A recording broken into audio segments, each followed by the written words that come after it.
on my screen. Yeah. Yeah, it's coming in. Okay. Well, nice to meet you all. Nice to meet you all too.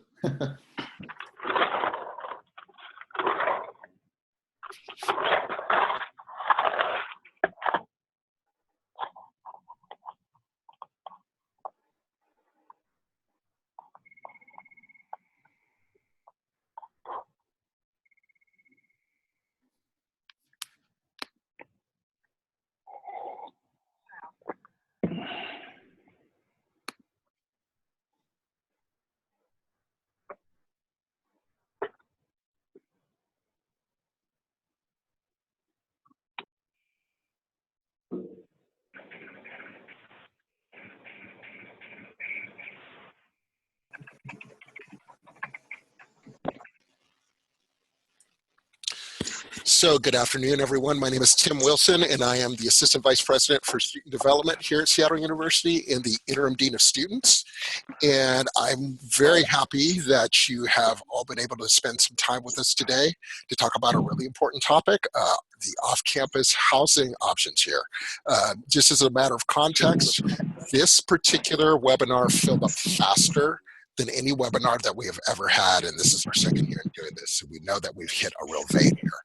Just a couple of housekeeping things. First, the individual that will be facilitating today's webinar is Huang. Huang comes to us from the University of Washington, and she's just started this year, so we're very happy to have her on board with us here in the Seattle U family, and looking forward to the information she'll share with you today.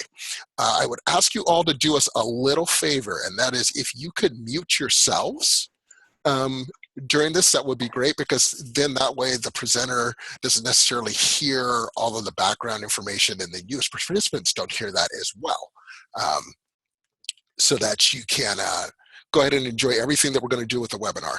I will also let you know that we have the ability to record and distribute these webinars. So we will be recording today. We're recording right now. And what we'll do is, as soon as this is done, I will go ahead and do the technological magic that we do, and we will post this on our YouTube channel. And Lori Prince, who is the Director of Parent and Family Engagement here, will let you know how to access this. It will also be on the Parent and Family Engagement Facebook page as well. And another thing that we'll do is that for all of you that have signed up for this webinar, we will send you copies of the slides that Suanne is going to use today as well. So you won't miss a beat. You'll have the audio recording, the video recording, and the webinar slides.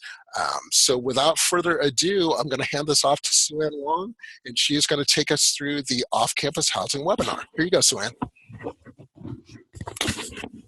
Great, thank you, Tim. Hi, everyone. I am very excited to be with you all for the next little chunk of time. Again, my name is Suanne Huang, and I am one of the assistant directors in Residence Life. As Tim mentioned, I am still fairly new to Seattle U. I have been here for a little over 4 months now. I started at the end of October. And yeah, I am very excited to be here. And yes, we will clearly be focusing on off-campus housing today. I'm trying to find the little button to help me move my slides. Oh, perfect. Okay, great. So just an outline for what we will be covering today. So I want to talk a little bit about the realities of what housing at Seattle University look like. I want to talk about some of the opportunities that I think there are in living off campus. We will talk about many of the challenges in finding off-campus housing that your students will be facing. We'll talk about some of the resources that Seattle U is providing for students, since we know that there are some challenges with finding off-campus housing. And then I want to talk about what you all can do to support your students as they kind of embark on this journey to find off-campus housing. Okay, so just to start out again, we're with some of the realities of housing at Seattle U, and you may know some of this information already, but I wanted to make sure that everyone has some of this context. So we do have a 2-year live-on requirement at Seattle U. So essentially that means that we have housing guaranteed for first and second year students at Seattle U, and beyond that though, we don't have a ton of housing. We believe that the residential experience at Seattle U is a huge part of the college experience. And so we want to make sure that our students are really having that really wonderful experience and getting really connected to the university, learning about different resources. And we think that that helps when they're living on campus with us. In the last few years, and I see this continuing into the future, we've had increasing class sizes. And again, even though we have that 2-year live-on requirement, we've always had a number of first and second year students who have asked for exceptions to live to that live-on requirement. But in the last few years, we've had fewer students seeking that exception. And so we've had more of our first and second year students really living and fulfilling that 2-year live-on requirement and wanting that experience and wanting sort of what that live-on experience really brings to college. And so that has been a growing number of students that we've had. In general, we've always had very limited spaces for upper division students. And so that's not a new thing for us. Historically, we've actually had most of our upper division students choose to live off campus. They are wanting more of that independence. They're wanting some of the benefits and opportunities to living off campus. And so they have wanted to live off campus. In the last couple of years, we've been a little bit more explicit with our upper division students about the fact that there probably won't be a ton of opportunity for them to live on campus. And so we're just trying to be more transparent with our students. However, any student, regardless of what class standing they have, regardless of if they're undergraduate or graduate, they're always able to submit an application for on-campus housing with SU. So this is always a good backup option, but we want to make sure that students who will be rising 3rd and 4th year students really are aware that this should not be something they should count on, which is why we're trying to provide a lot of resources to students in supporting their off-campus housing search. So those are some of the realities of what housing at Seattle U are like right now. There are some wonderful opportunities in living off campus. And so I want to highlight some of those. And I think that this is a huge part of why we have historically had most of our upper division students seek off campus housing on their own. So there is an opportunity for increased independence. With all of our spaces on campus, we have resident advisors resident assistants, who work there, who are living on most of the floors or in every apartment building to make sure that that students are connected to resources, but also that they're following all of our regulations and policies. And so there is a little bit more independence if you choose to live off campus. You don't have someone who is going to come check in on you as regularly, which I think a lot of our upper division students are looking for. They want that chance to have really that path between being in college and then exploring the world beyond that. There's a lot of life skill development that I think you also get when you choose to live off campus. Some of those skills are some of the things that we'll be talking about later on today, with finding off-campus housing, learning how to understand a lease, potentially learning to cook for yourself for the first time, or really have to do more cooking for yourself when you aren't required to have a meal plan. Probably learning a little bit more about how you navigate roommate conflicts or apartment mate conflicts if you don't have an RA who's able to mediate some of those conflicts. Learning, what it's like to actually have to pay for utilities, take out your trash every week so that you don't have lingering trash in your apartment. Those are all skills that I think are super important that everyone needs to learn, and living off campus is a great way to do that. Again, there's not a required meal plan, and so there, I think, is more independence with figuring out how you want to be structuring your meals, if you want to be doing meal preparation, I think there's a really empowering feeling to really knowing exactly what food you're preparing for yourself. And so that's another opportunity for living off campus. And people sometimes, even though we have wonderful food on campus, sometimes people get a little tired of it after a couple years. And so they might want more of their own options. I think another big piece of an opportunity for living off campus is preparation for life after college. Again, when they finish their experience at Seattle U, they will not be living on campus anymore. They won't have RAs to check on them. They won't have faculty checking in with them. And so it's good to really figure out how to live fully independently, or start to really think about living independently before that you're forced. There are also just, I think, when you live off campus, there are more opportunities to explore Seattle because you are a little bit outside of that Seattle U bubble maybe. And so maybe you're thinking more about public transportation and thinking about if you're in a different neighborhood that is not right around Seattle U, what are the things that are around you beyond just campus buildings? So there are lots of really great opportunities for living off campus. To ask any player to do that. Yeah. Tony Romo's had nothing but okay. In case there are any newer people who have just joined us, please, I think we're asking people to mute your sound from your end so that there are not additional sounds being heard. Thank you so much.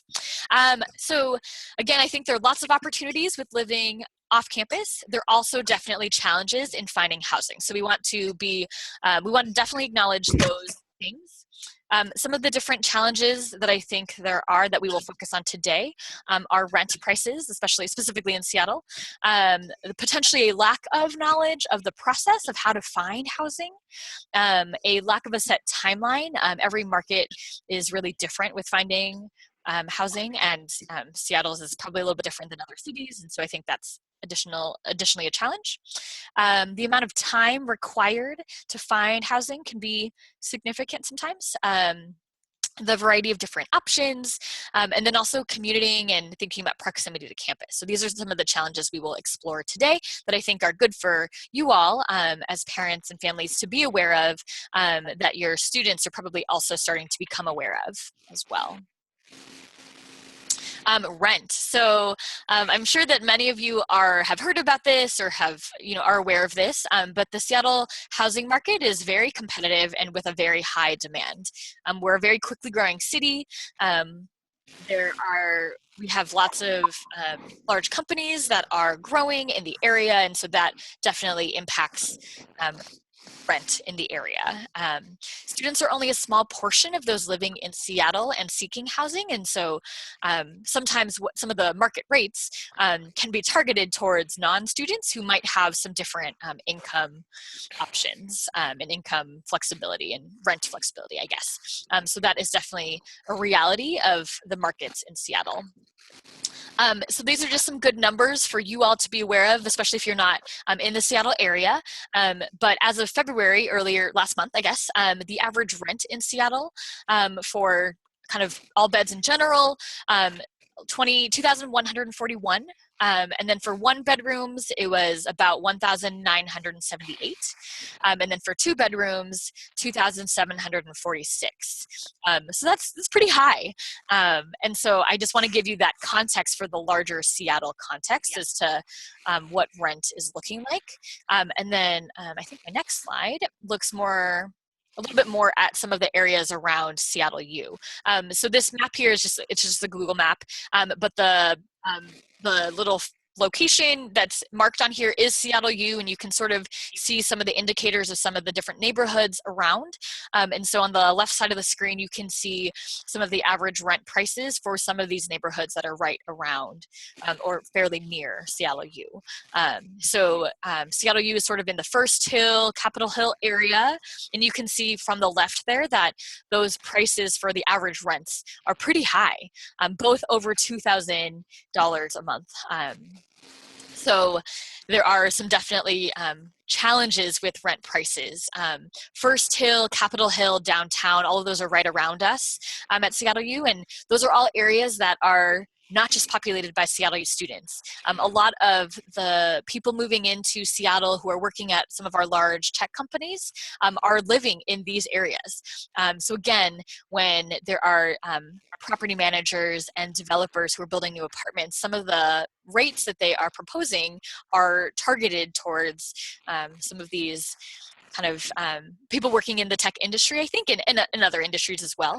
And so again, there is this challenge with what the prices are in the immediate area around us, and what maybe our students want to be looking for. Again, these are averages, so of course you can find housing that is definitely less than this, but averages, are kind of what you will see a lot of in the area.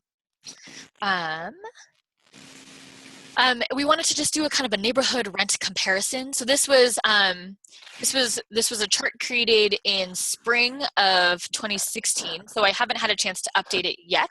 But again, here is a little bit of a comparison of some of the different rent prices in the areas around us, and also looking at what Seattle U housing is. So we do have a number of apartments that are on campus, and some that are we have partnerships with that are right off campus. And so you can see sort of what the Seattle U rent averages are for our studios, 1 bedrooms and 2 bedrooms. And you can also see what the Capitol Hill and First Hill ones are. So we're pretty, in some ways we are less, and then in some areas we're comparable. So it varies a lot, but all of the rent in the area is going to be higher on the higher end probably. So that is just good to be aware of.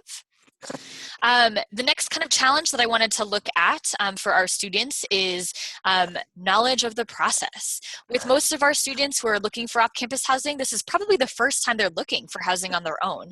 They probably, I think a lot of our students probably lived with their families before coming to college, and then because of our live-on requirement, moved into our residence halls, which is wonderful, but this might be the first time that they are having to think about budget for rent. And I think that, obviously Seattle U housing, we charge mostly on a quarterly basis. And so thinking about monthly rent is also a little bit different.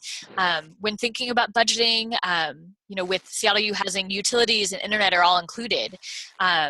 So looking at rent prices, there's not only the actual space price, there's obviously, utilities, internet, potentially, garbage, the disposal, and all of those things. And, thinking about, are there additional fees if there is a parking structure associated with the apartment, or is there street parking fees, or those types of things are all things that students have probably not really had a chance to think about yet. I think also just thinking about, how do you even go about finding a place? What websites do you look at? Do you look at Craigslist? Do you look at, are there set websites that you should look at? Are there some that are better than others? Do you want an apartment or a house? Do you want to live only with Seattle U students? Do you want a roommate? Do you really want your own personal space? Can you live in a studio? Do you need full separate rooms?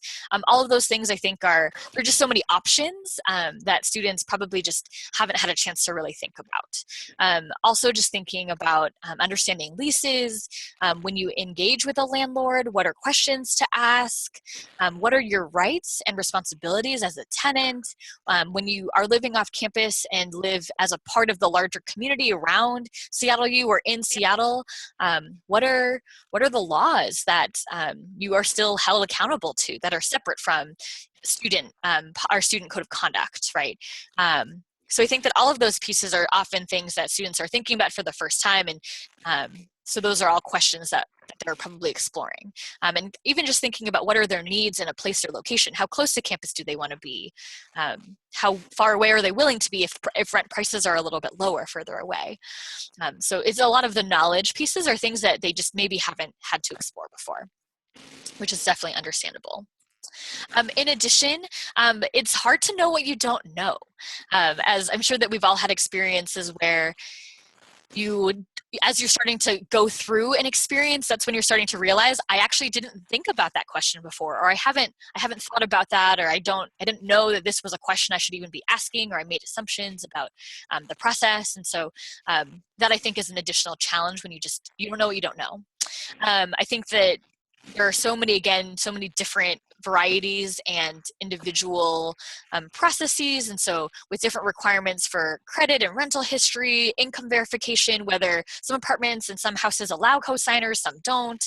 If students don't have some sort of income, if they don't have a job on campus or off campus, can they co-sign with a parent? Can they co-sign with other roommates who have jobs?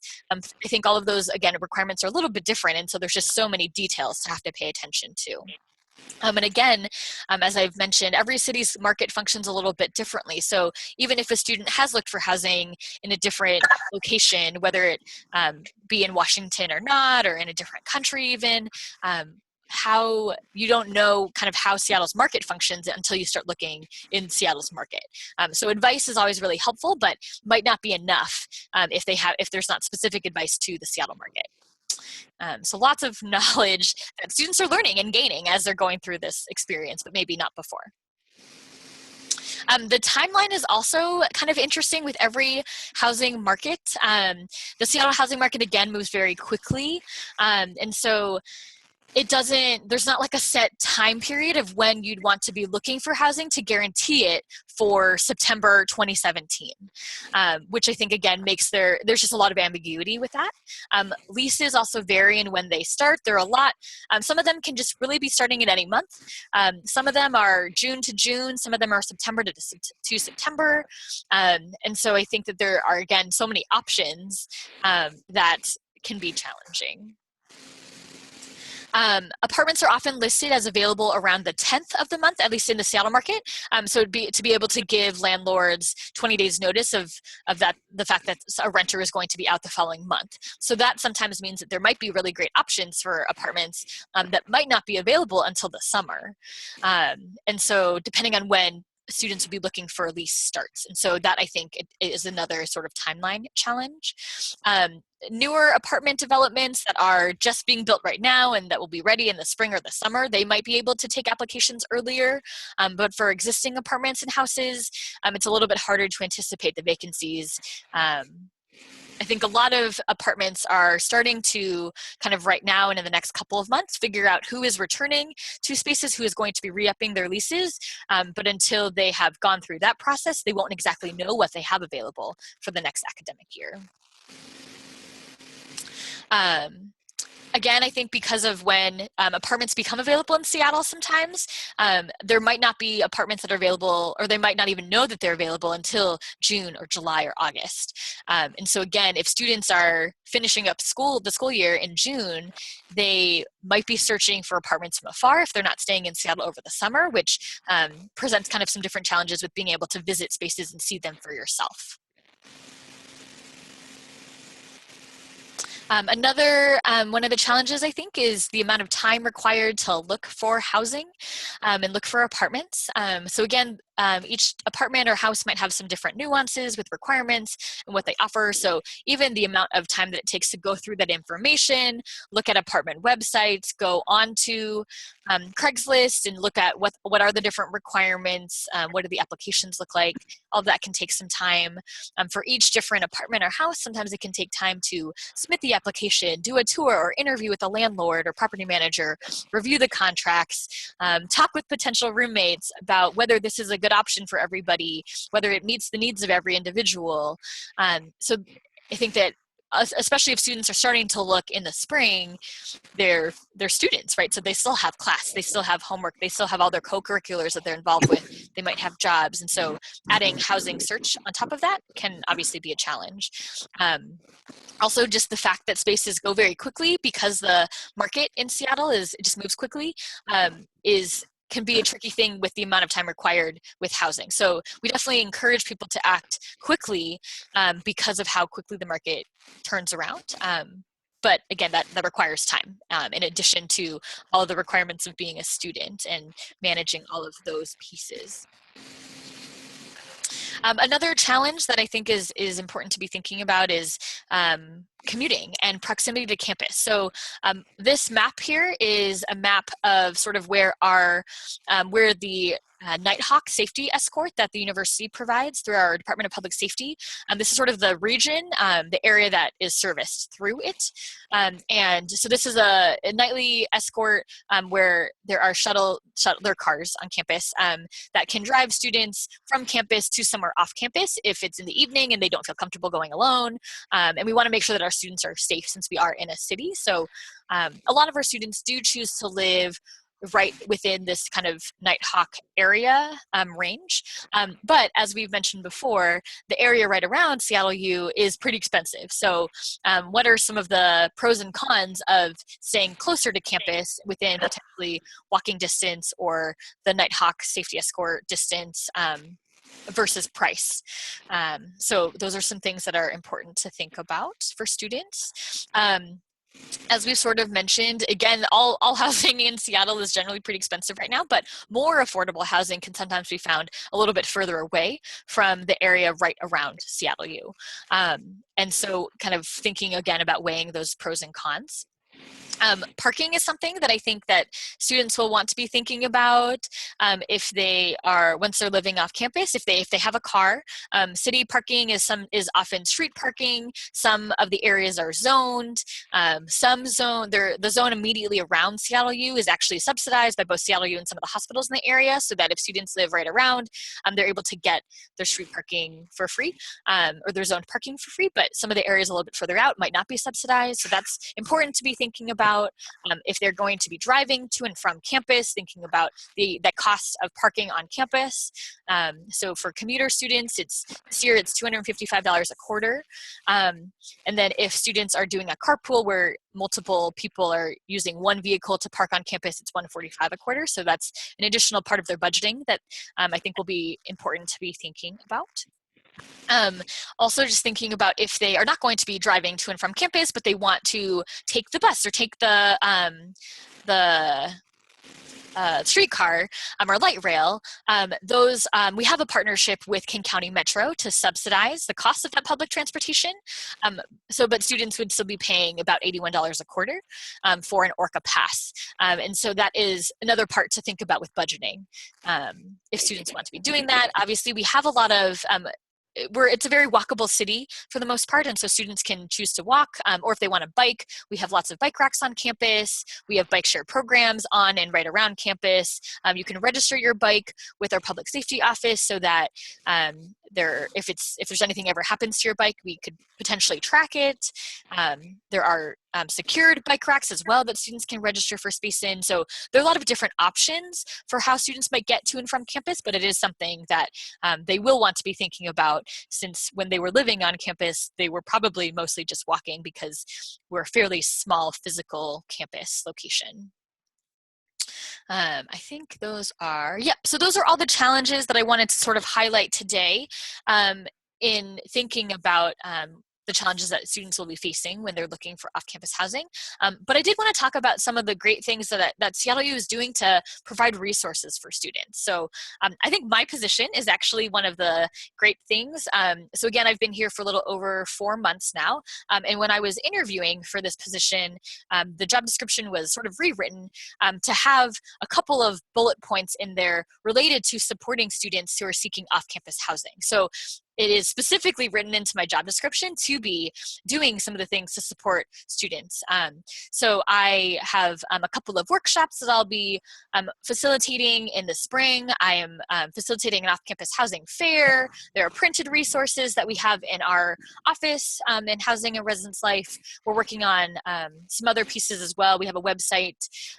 So I think that Seattle U is very aware that this is a challenge for our students, and so we are trying to figure out as many ways as we can to really provide support, because we know that it can be sort of a daunting challenge to look for housing off campus.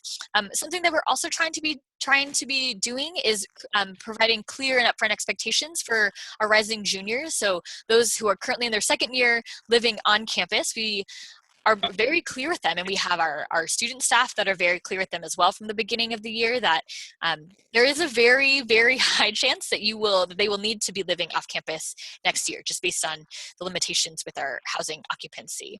And so as a result of that, we have professional staff who are building it into their event planning during the year for our current second year students to be planning events to help students think about looking for housing off campus in the winter, spring, and over the summer. We also have a partnership with Blanton Turner, which is a property management company in the area. That is, the Douglas Apartments are an apartment that is actually on campus, and we have other campus departments that are actually located within that property as well. But it is a building that is mostly targeted towards upper division students, and is partially managed by Blanton Turner and partially managed by Seattle U Housing, and is a really great option for students who are going to be upper division students. Also, in general, we are continually looking for more housing options and resources. We're looking at, are there ways that we can have more off-campus housing options? Are there ways that we can partner with other apartments or houses or property managers in the area to better advertise some different options for students? And so we're continually looking for that. We're looking at, are there other resources that we can partner with to provide easier apartment searching options? So there are lots of things that we are looking at, and a part of my role in the last few months has been trying to seek out what are some of those options and what are realities that we could potentially offer to students. We have a really great option as well over the summer. Our Conference and Event Services Office offers short-term housing for students who want to come to campus in the summer to search for housing.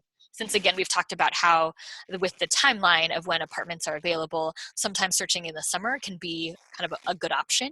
But we recognize that if students are from out of the area, out of the direct Seattle area, that they might not have some place to stay in the summer if they're trying to be here for a couple days to look for apartments. And so we do have that as an option through our Conference and Event Services department, which is really great.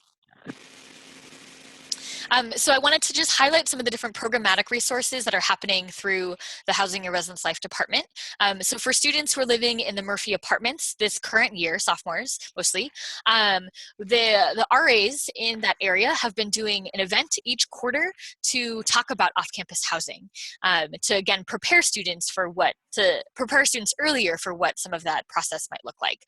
In addition, as I mentioned, I'm hosting 3 off-campus housing workshops in spring quarter, and then also an off-campus housing fair. And I'll go into a little bit more detail about what some of those have entailed. So again, for the Murphy residents, fall quarter, the RAs hosted an off-campus housing panel just with more generalized information for students to start thinking about what that process would look like. Obviously, fall quarter was going to be too early to really start finding anything or securing anything, but we want to make sure students are thinking about it earlier so that they have just a little more time to prepare. During this quarter, the RAs hosted a program about learning more about understanding leases. And so they broke up into small groups with RAs to look at an example lease and talk through what does some of the language mean and what do they need to do. And there was some follow-up emails with additional resources that were sent out to the residents, which I think was really wonderful.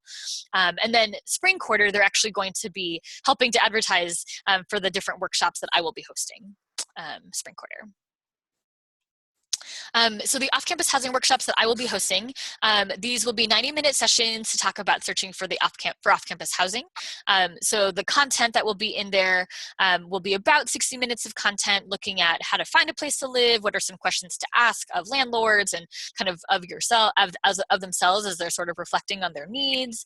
We'll do a little bit more about understanding leases and rights as tenants, since not all students were able to go to the Murphy RA programs. And then at the end, I'm planning on having a panel with some students who have been through the off-campus housing search so that students who are attending these workshops are able to ask their peers, what are some of the tips that they have? What are some of the challenges that they face? What are things that they wish they had known going into that search process? So the dates of those will be listed later on, and I have lots of advertisements that I'm working on printing right now that will be very relevant for your students. The off-campus housing fair that I'm hosting will be an opportunity for students to meet a number of the different property managers and learn more about kind of some of the different apartments in the area. It's a little bit harder to get individual landlords for houses to be present at those, but I am trying to reach out to see if there are any who would be able to come. But it'll be mostly, again, apartment buildings, but as again, I mentioned that with timelines, some of them are just starting to determine how many vacancies they'll have, but it will be helpful, I think, for students to start interacting with these property managers and leasing managers. And I think we're hoping that there might be even a couple of new developments that will be opening soon that will be able to be present so that students can talk to some of those who might have some definite vacancies as well. So far I think I have probably almost 5, I think I maybe have 5 or 6 apartment complexes that have confirmed that they're able to come so far, and most of them are apartments that currently do house Seattle U students, so they have some familiarity with Seattle U and mostly right in the area. The Douglas apartments I wanted to talk about again, just to highlight them. So again, they are right on campus, just, again, we have several departments that are located right there. They are on-campus apartments with multiple configurations. So they range from, I think, 1-bedroom to 5-bedroom apartments. We have SU staff present. So we have a full-time resident director who works in there, as well as several RAs who live in the area and provide support to students, plan events, provide resources, the same way that our on-campus apartments and residence halls have staff. The Douglas is actually only open to Seattle U students. So one of the requirements in signing a lease is that you need to be a current SU student and you need to be enrolled in classes. The access for the Douglas is also SU card access. So it's very secure. Our public safety department, they walk around the Douglas as well when they're doing their rounds throughout the day to make sure that it's secure and safe. The price range is listed on the slide as well, but about $10.50 to $16.95 per month. That is the 16-17 rates, and I don't think they've quite released their 17-18 rates yet. But so very comparable to kind of what, comparable in some way, depending on the configuration, maybe even a little bit lower than some of the averages right around Seattle U. Some of the great benefits for the Douglas apartments is that there is no minimum rental history required. Lack of a credit history is totally fine because again, they know that it's Seattle U students, so they're not as worried about students maybe if they haven't developed a credit history yet. There's no employment verification necessary. Most of the apartments, a lot of the apartments in the area require that you are employed, that you can prove that you have enough income to cover several months rent. But the Douglas does not require that. Also the sources of income that is required for the Douglas is much more varied. So it can include employment, but it can also include financial aid, demonstration of scholarships or savings, and or parents, which can be helpful, I think, just because a lot of our students, while they might have jobs or part-time jobs, oftentimes those part-time jobs are not necessarily sufficient to cover multiple months of rent. And so I think that the Douglas Apartments is a really, really wonderful option for students to consider. It is mostly 3rd and 4th year students who are living there. I think maybe just a handful of graduate students living there as well. But it is, again, it's a partnership that we have. So we partner with Blanton Turner, and so the actual applications and leases go through Blanton Turner, but a lot of the staffing and additional support happens through Housing and Residence Life staff. So again, a really great option.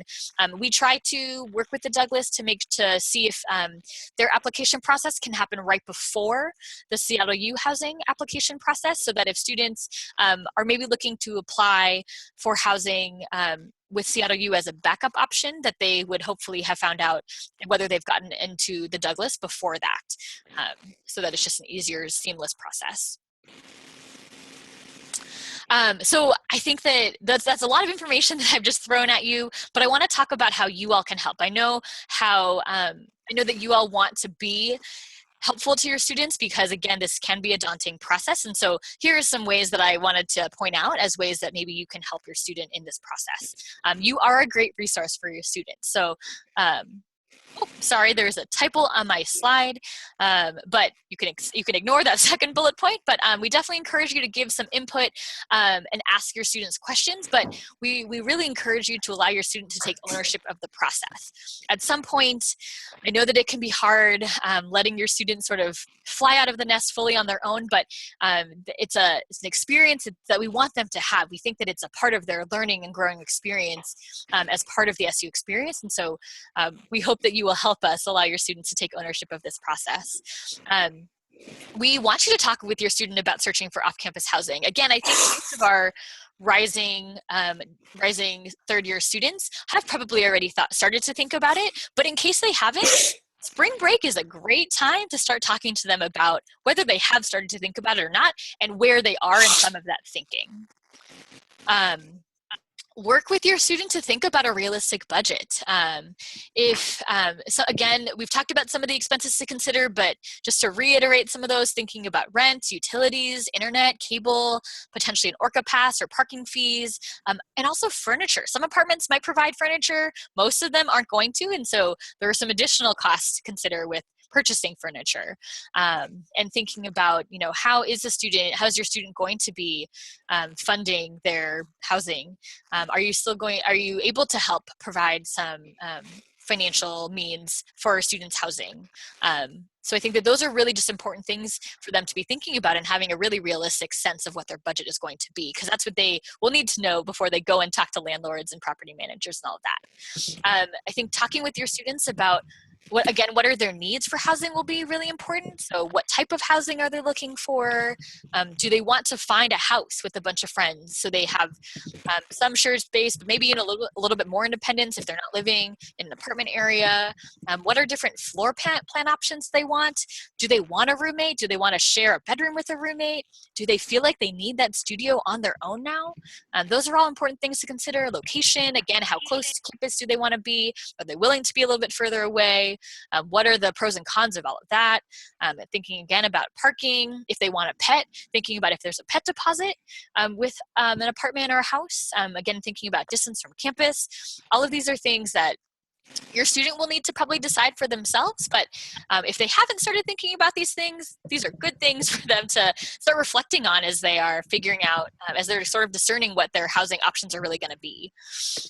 We encourage your student to join the housing Facebook group within the Seattle U Network if they aren't already in it. It's a really great resource. This is especially helpful if students are looking at houses or looking at subletting spaces for a quarter, if maybe they're going abroad, or if they want to be here over the summer, but their lease is not going to start until the fall.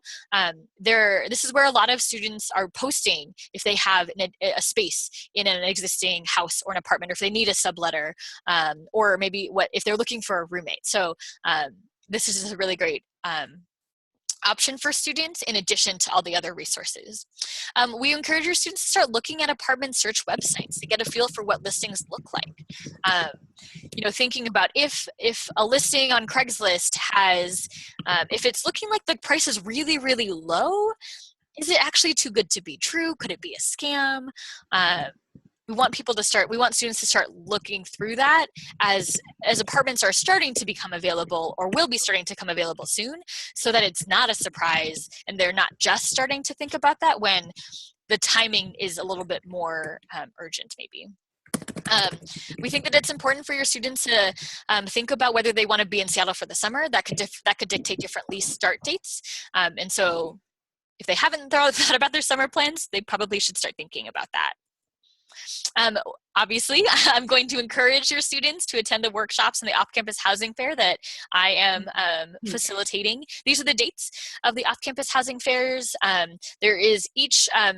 These are all during spring quarter, so they don't need to worry about them yet. I want them to focus on their finals. But once they get back, they should probably start thinking about getting some of this information. So there is one a week for the first couple weeks of the quarter, and then the off-campus housing fair is the fourth week of the quarter. Locations are listed. There are flyers that will be going up in all of the residence halls and residential apartments on campus, table tents will be going up around the different dining areas. So there will be lots of advertisements of this, but I wanted you to have the dates as well so that you can help me encourage your students to attend. In addition, some of the ways that you can support your students is by reminding them that, yeah, it's going to be hard to find off-campus housing, but that they can do it. They're definitely not alone in their search for housing. So you're a support, I'm a support. There are lots of supports around campus. And then I think be their cheerleader and let them know, encourage them the way that you all are so good at doing already, reminding them that they can do it. But then also, again, letting them take ownership of their experience so that they can be learning as we want them to be doing throughout their SU experience, and that they're getting more prepared for what it's like when they have to find it on their own when they're done with their Seattle U experience and are starting their jobs and finding apartments somewhere else. All of that I think will be really helpful from you all. And that is all the content that I have for today. So I wanted to see what questions you all have that maybe I can try to answer. And there's my contact information on there as well. So if you don't think of a question or I don't get to it today, please feel free to contact me directly, have your students contact me directly. Let's see. So there's a question about what happens for students who are studying abroad. So there, again, students are able to apply for housing with Seattle U, regardless of their class standing, but it can be more challenging for upper division students. If your student is going abroad in the fall, there's actually maybe more of a chance that they could get in for winter and spring, because students at that point, most of our first and second year students probably have housing at that point. That's not always a guarantee, of course, because we tend to be at over capacity for definitely fall quarter, if not part of winter quarter, and have students who are in lounges. But oftentimes with students who are studying abroad, utilizing that the Facebook group to be looking at whether a sublet might occur, or whether they can kind of coordinate with another student who might be studying abroad for a different quarter and kind of swap spaces could be a good option. Again, for better or for worse, because apartments are coming available at all different times of the year, they'll be able to probably still find housing, even if they're gone autumn quarter. Their search timeline will be a little bit later. It might be during fall quarter if they're abroad fall quarter. There is a question about resources for roommates. Yes, I mean, I think that I'm looking at a couple of different sort of outside partner websites to help with some roommate pairing options that they're not confirmed yet, so I didn't want to talk about them yet. In general, the Facebook group is also another way to look at roommates. A lot of our students, I think, they might want to continue being roommates with people that they already know. Seattle is a pretty interconnected campus, and so while we don't have there actually might be a resource on our website right now that I need to double check about, that might be there to help students look for roommates. But again, the Facebook page right now is a kind of a good option. There are a couple different apps that are available that I have started to look at, but I haven't had enough time to really thoroughly investigate, that their purpose is to help people find roommates when they're looking for housing. So those could be, so I'm sure that your students could look for some of those to see if those might be some different options. Let's see, what other questions? Oh yeah, someone said that a good resource that they are suggesting is that they have a daughter who's going to be a junior next year, and she began looking for housing before school began in fall quarter, and it was a little bit stressful, but she said the best thing to do is to find seniors who are moving and trying to get their spot. So yeah, that's definitely something that we encourage. With a lot of the houses that are right around campus, it tends to be that students will live there until they graduate, and then if they know of younger students who are looking for spaces, they'll just ask them if they want to take their spot. And landlords are much more likely to want to just take a referral from a current tenant. So yeah, I think definitely with students utilizing their networks and talking to students who are older or graduating to see if they know of spaces is always a great thing to do.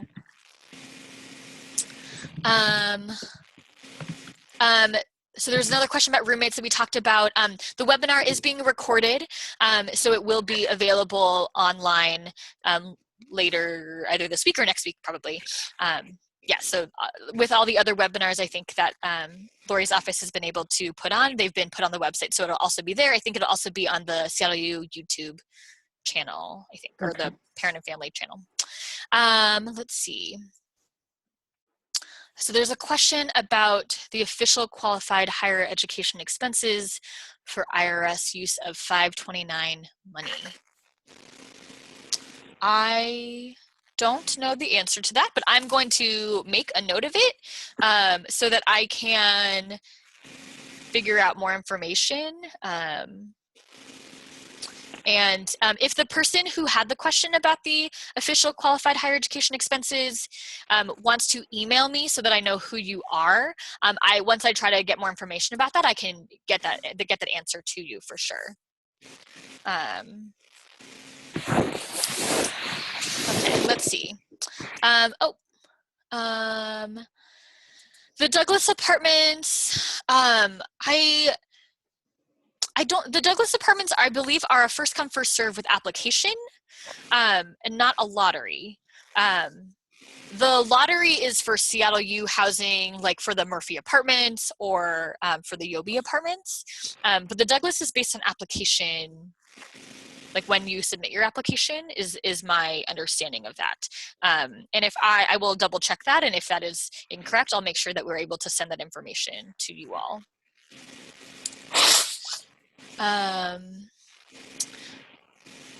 Oh, okay. So there's a question about how many on-campus apartment units and spaces there are versus the number of juniors and seniors. So we have those numbers I don't have off the top of my head, I don't think, but we in general for housing on campus, we have a little bit over 2,000 spots, spaces, and that is in spaces in general. And each of our incoming first and second year classes typically is about 1,000 students. So it's a pretty small number of spaces that we have with sort of the remainder of those spaces that we're able to have for our upper division students. We would love to be able to build some new spaces on campus, but that's not a reality right now. But it's something that we definitely recognize would be a wonderful asset to us. And so it's something that we are definitely thinking about, if possible, in the future, with a number of different realities that we have to consider. Let's see, what is the deadline for requesting on-campus housing for upper class students? So the deadline, if you want to still apply for those, actually the dates are not fully published yet. The information should be on our website, on the Seattle U Housing and Residence Life website in the next week or so. Generally, our application process for returning students should be between like March and April. So you want to make sure your student will want to make sure that they request through then or by then. However, because we prioritize our first and second year students, we won't get to knowing if we have space for any upper division students until after we've assigned first year students, which will probably be sometime in the summer. So it'll be pretty late in the summer. Are there any constraints on the number of people that can stay in a room? So the information that I've gotten from a number of different apartment complexes in the area is that generally a lot of the apartments allow, assuming it's like an actual multiple bedrooms or not just a studio, they often allow 2 people per bedroom and then 1 additional person if there is a living room. So let's say you have a 2-bedroom apartment, oftentimes the limitation would be 5 people for that apartment. Is what I have heard to be the case. But again, every apartment can be a little bit different. So it's going to be important that students are looking very specifically at the different apartments and talking with property managers and landlords. Okay, let's see. So there is a question about a student who's doing an internship in Europe over the summer, returning August 20th, and asking if he can get help from Seattle U before the end of spring quarter. Yes, yeah, because it'll be very stressful to be abroad and not be sure how to come back to SU. So again, we are definitely, I encourage your son maybe to come and talk to me. Again, my information's listed on the slide. It's just with individual apartments and finding housing, it just is very challenging. With one of the options that actually might be good for your son is with the short-term housing that we can offer through our conference and event services, so that your son, when he gets back from his internship in Europe, if he planned to be in Seattle for a couple days, he might be able to see if there are some new apartments that are available in August that many students maybe wouldn't have considered because they're trying to secure it earlier. So there might be some options at that point. I know that it would be stressful coming back and having to search for an apartment right away. But also if he knows that he wants to potentially live with some other friends, maybe if he has some friends who are also looking for apartments, maybe they can be looking while he's abroad and he can be corresponding via email and all of that, would probably be my best solution for him. But I definitely encourage him to contact me if he has questions, and there are ways that we can figure out individually to help support him. Someone looked up from the IRS, from the IRS website. So this might be an answer to the question about the official qualified higher ed IRS question, but what is the main advantage of a typical 529 plan? Some of the the website, the IRS website says that earnings are not subject to federal tax and generally not subject to state tax when used for the qualified education expenses of the designated beneficiary, such as tuition fees, books, as well as room and board. So thank you for finding that. That is great. Are there additional questions? It looks like we might have a couple more minutes. How do I get out of this?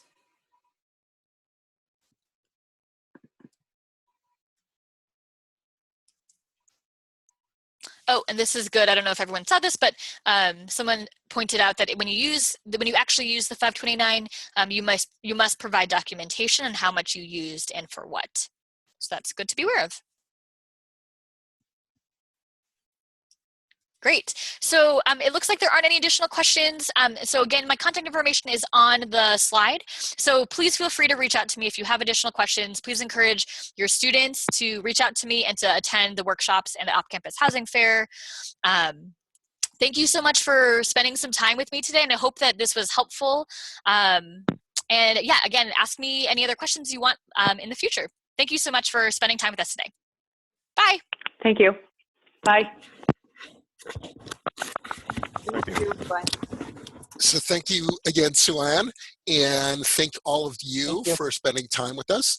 We will get this out to you as soon as humanly possible in all the forms that I mentioned before, the recording, as well as PDF copies of the slides. Have a great day. Thank you. Bye-bye. Thank you. Bye. Thank you. Thank you.